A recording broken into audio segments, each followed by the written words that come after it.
Салам достор, жаңы кутман күнүңүздөр менен деп айтмакчымын.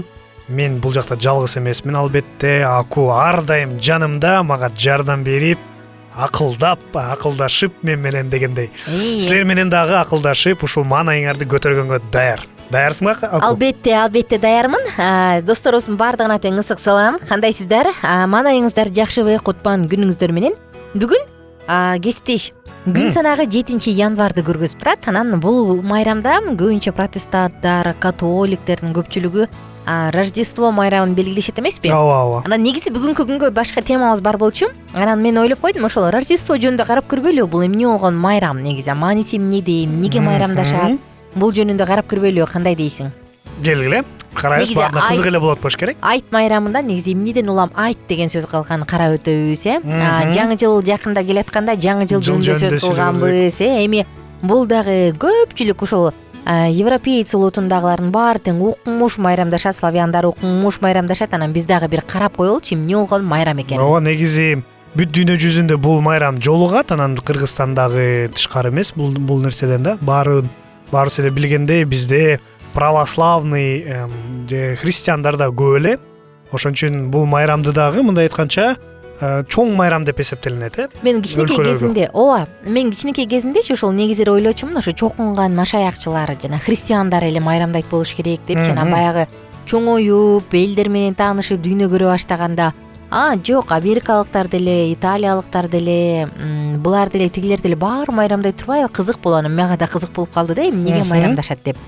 Таң калыштуусу, чет өлкөлөрдө, батыш өлкөлөрүндө жаңы жылдан дагы эң чоң майрамдалган, ушул бүт майрамдардын ичинен эң чоң майрамдалганы ушул Рождество күнү экен. Ал бул майрамды бир дагы майрамды ушундай чоң майрамдашпайт экен. Рождествону алар бир жумалап майрамдашат экен. Рождество деген сөз эмнеден келген деген десек, эгерде карай турган болсок, бул рождение деген сөздөн же төрөлүү дегенден күнгөн келген экен. Анда демек бирөөнүн туулган күнү да.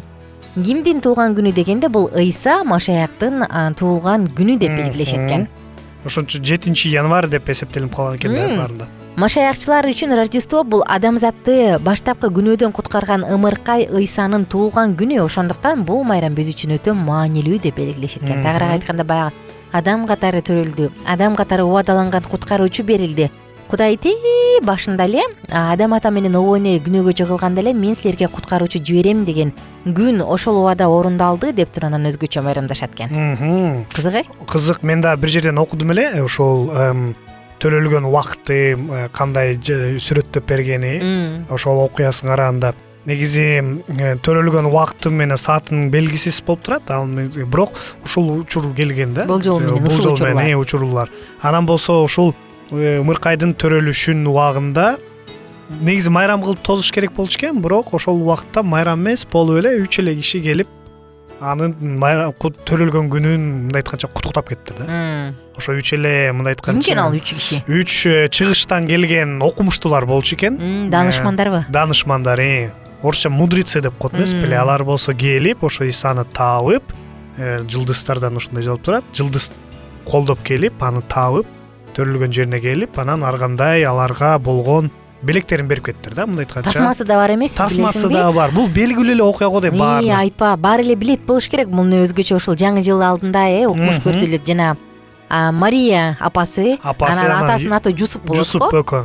Анан ошо эл каттоо маалында жанагы эшектер, аттарды минип алышып, деп эле толтура эл агылып барышат эмеспи? Анан эл каттоо маалында, мейманканаларда орун жок, ызы чуу маалында, анан акырда орун жок жерде акырда кой сарай дейбизби же сарайда айтор төрөлөт го. Мен бир нерсени мен негизи историяны жакшы көрөм да, караганда чизилгенден. Анан ушуну байкадым да, жанагы каттоо жүрүп атпадыбы, эл каттоо жүргөнү, анан жаңы кылым башталып атпайбы? Ооба.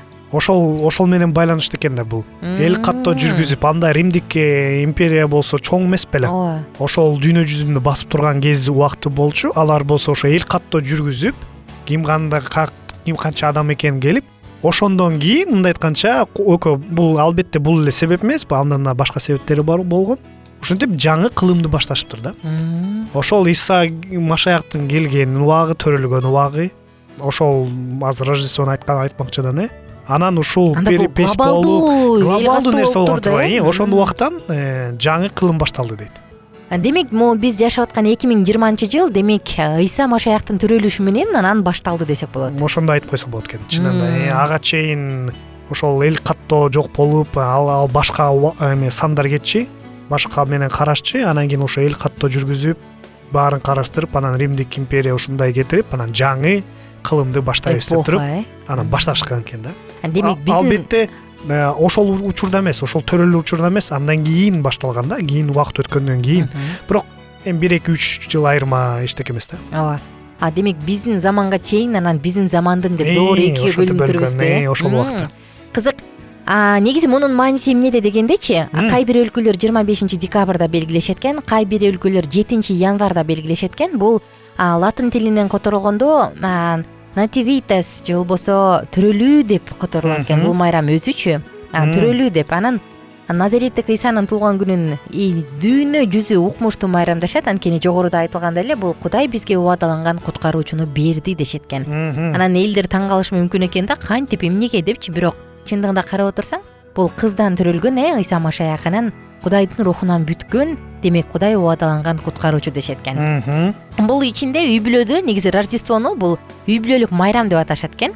Бир жыл ичинде болгон жакшылыктар үчүн ыраазычылык айтышып, бири-бирине белектерди тапшырып, кадимкидей каалоо тилектерди айтып, майрамды шаңдуу өткөргөнгө аракет кылышат экен. Анан баягы тасмалардан көп көрсөк керек, мисалы с Рождеством деп анан бири-бирине белектерди беришип, балаталарды берип, эле укмуш майрамдашат го.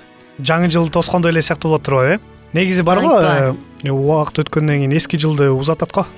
Негизи ошого да убакыт келип калат го деме. Баары эле кошулуп ушул убакыт болуп калат экен. Жаңы жылдан кийин эски жылды узатуу, анан кийин Рождество, ар кандай майрамдар көп экен да.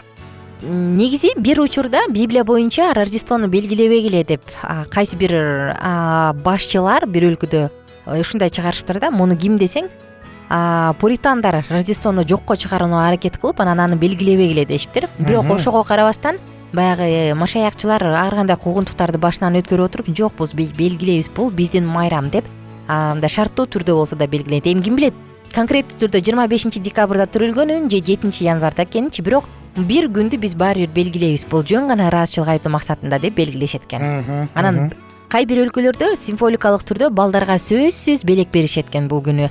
Эшиктин алдына чокойлорун коюп коюшат экен, ага мышык салып коюшат экен, ага ар кандай таттууларды салып коюшат экен, мына ушундай.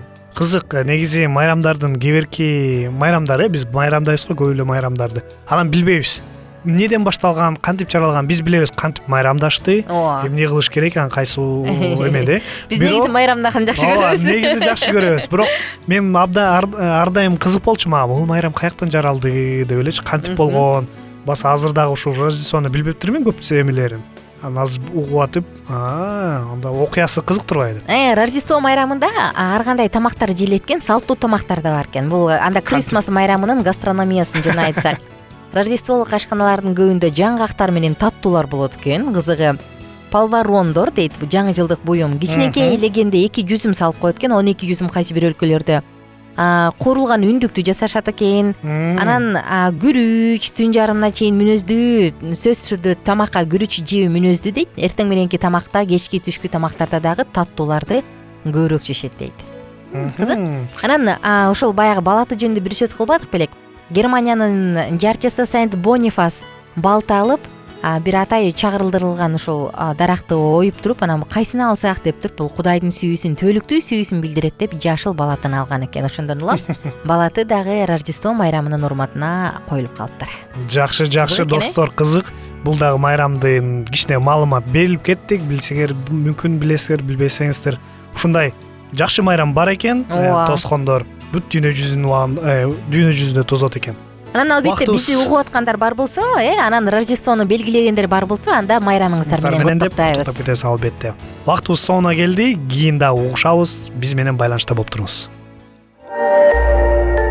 Биздин сабактар менен кененирээк Аль Китап Чекит медиа сайтынан таанышыңыз.